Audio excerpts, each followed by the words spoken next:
okay, a trading outfit, is to test the marketplace, okay? So if you see a big trading syndicate and they're trying to make a move in the market because they're positioning themselves in the market, they want to make sure that the market can sustain it. Okay, they want to make sure that the market's going to keep going. So if they're long, they want to make sure that there aren't any big sellers out there.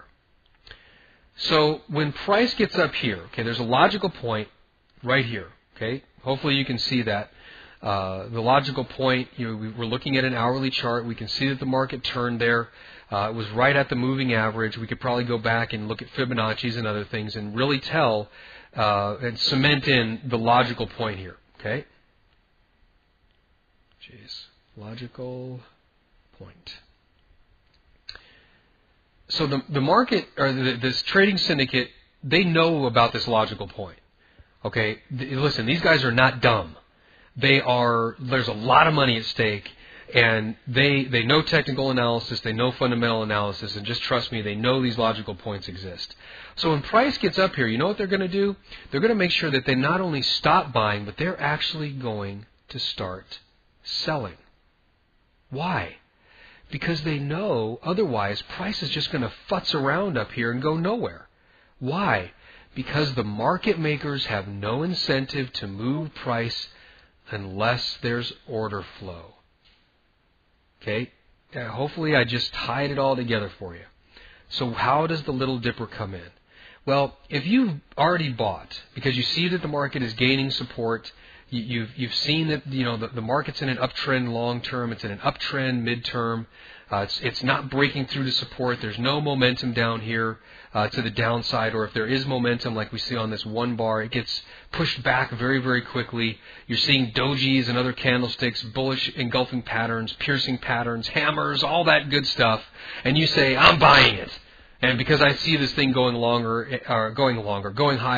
and I'm going to put my stop down here. Because, you know what, if it goes down there, I'm just wrong and something must have changed. Well, the professional traders were actually probably buying back here, and they were buying back here and buying in here. Okay, so they were buying as the market was coming down, probably a small position in here. And so they get the market to a place where what happens? Well, there aren't really a whole lot of buying orders, and there aren't a whole lot of selling orders. Just there's not a whole lot going on. So then they say, okay, well, let's go ahead and get in here and buy. So they start buying in earnest. And just like in our example with the house, the market makers look and they say, holy cow, we've got a bunch of order flow. There's wood to chop, is what some of the guys would say. So what's that guy going to do? He's going to put the price up into this area here. And if we're a smart trading syndicate, we're going to goose it. So if we see price coming down, we're going to buy. And that's going to tell, whoa, the market maker is going to look and say, hey, this thing isn't done yet. So he's going to put the price up. And then you're going to get a bunch of retail traders and smaller investment firms that aren't that savvy. They're going to flood the market, and they'll push it up here, and then all of a sudden they're looking around for somebody to sell it to, and there's nobody to sell it to. And then all of a sudden we, as a smart trading syndicate, start pushing price down. What are we trying to do? Well, we're trying to see if anybody else comes in and starts selling. So if we start to see big sell orders come in, and you know what, we're going to be on the phone to our market maker saying, hey, you see anything out there? Anybody selling I should know about? How's your deal flow going? Anything on your radar?